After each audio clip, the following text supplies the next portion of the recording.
Hi, Jurgen. Hi.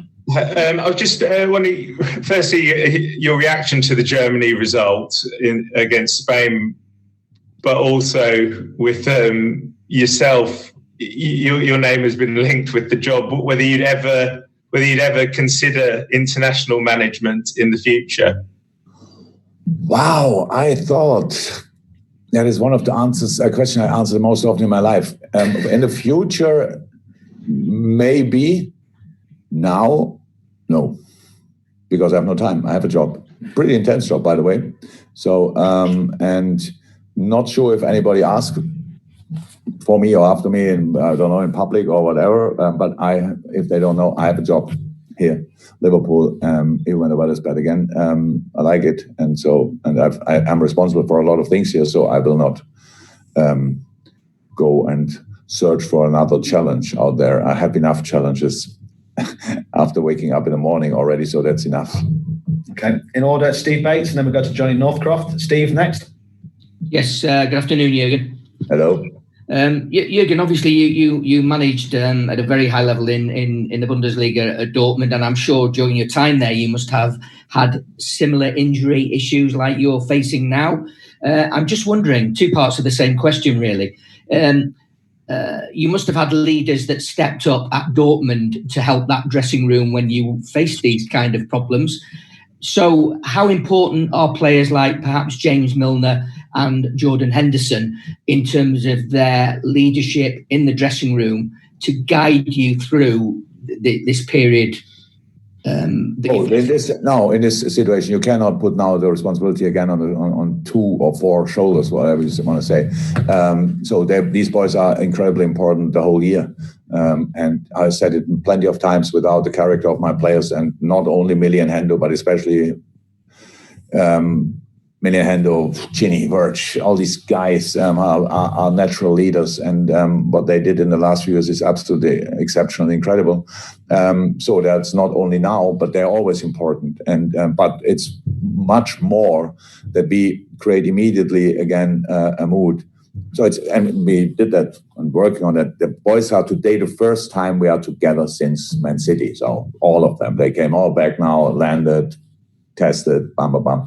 So this is the first day when we will be together, and we will create for ourselves the mood that is all clear. We go in the next game for all.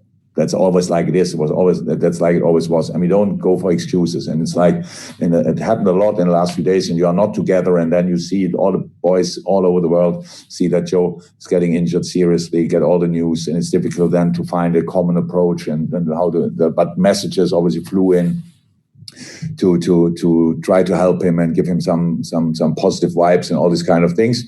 Then Hendo left the pitch in halftime for England. It's not nice. Trent was clear pretty much after the City game already that he will be out for a while. So all these things happened while we were not together. So if only 2 players now go there in the dressing room and tell the boys how to do, that's not enough. We all have to step up, but that's what we will do. So I'm not worried about that. Okay. Johnny Northcroft, then Simon Mullock, and then we're finishing with Joe Bernstein. Johnny. Hi, Jurgen. I was interested in the answer you gave to the question about leadership, about listening.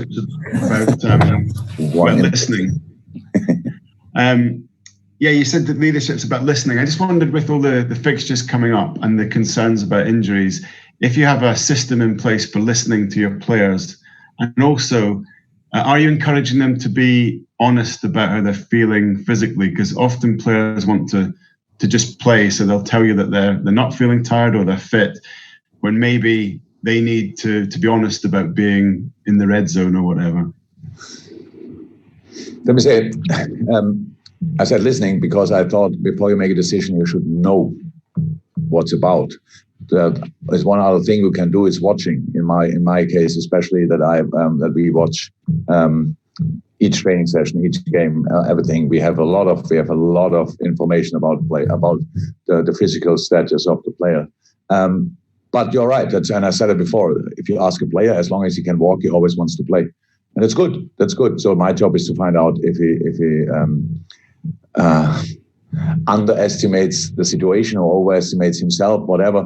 That's how it is. But the boys are usually fit and used to a lot of intensity during a season. So we use each source we can have. But how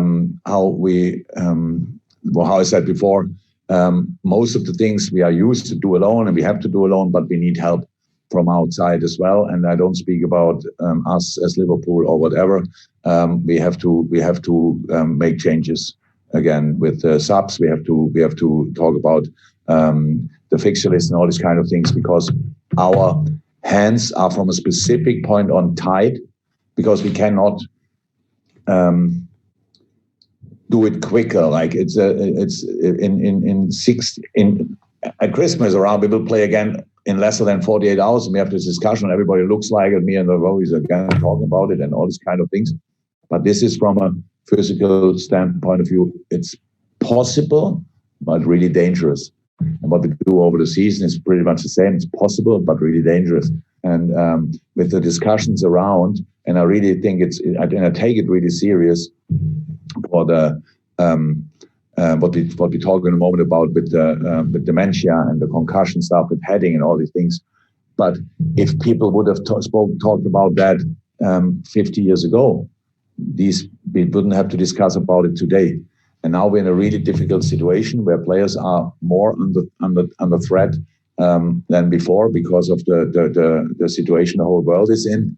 And so we have to make sure that we help as much as we can.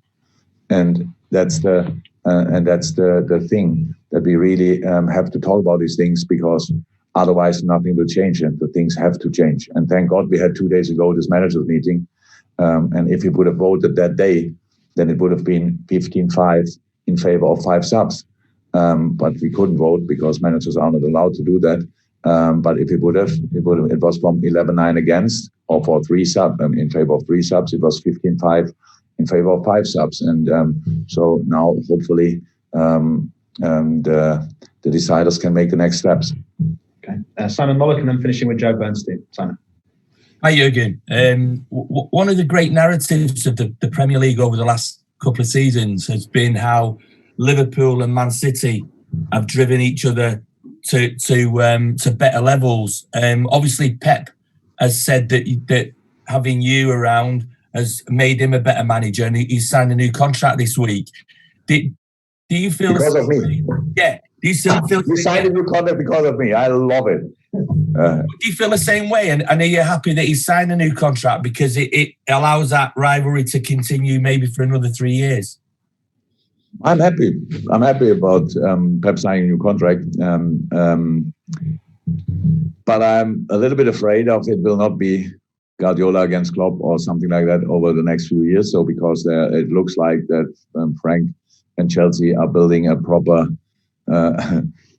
team there. Man United will not stay without trying, and Arsenal will do the same. They're obviously on a good way as well. Tottenham looks really dangerous this year. Leicester is obviously really good, and 100% Wolves will not sleep, and all these kind of things. So 100% I forgot now somebody, not because I was disrespectful, just because I see the development, because I watch a lot of football and I watch us a lot, but I watch other teams a lot as well. That means I see how the steps they make, and that's if you want, a threat for all of us. So, but I'm happy that Pep stays with me for longer. I'll stay with you. Joe Bernstein's finished. Last question. You're on mute, Joe. You're going to take it off mute if you can, sir. Thank you. Yeah, I've done it. Jurgen, I wanted to ask you a question about someone that I think will be playing on Sunday, Joel Matip. He has relatively little said about him. He's 29 now. I mean, do you think he should be coming into the best footballer age? Yeah, I was going to say, do you think he's coming into the peak of his as a centre half? He should really be at the peak now. Well, Joel since he's with us, he's incredible. He's incredible. He was before incredible. That's why we signed him. He's an incredible football player. It's unbelievable how good he is. Yes, he was unlucky with injuries. Before he arrived here, he had no injuries. He played for Schalke pretty much through 4, 5, 6 years. And here, when it starts, then you have to be lucky from a specific moment. But they're all different. So the last injury had somebody cut his tendon on the toe. So by swishing, it was in again the Everton game, but before in the old season. So and you're out, and it looks like you are vulnerable or whatever. But it's just something everybody would have had if you are in the situation. So now he's back, and hopefully for a long time. And if he's in the best moment of his career, I don't know. But I was really happy with the moment of his career. Which he was in for the last. Well, how long is he here? 3 years, probably for the last 3 years. So super player. Close to 4, I think. But yeah, there we go. Thank you very much, guys. Much appreciated. And we'll speak to you after the game. Thank you. That's awesome. Nobody asked about the managers. Nobody asked about a managers meeting. I can't believe what's happening here. I can't believe.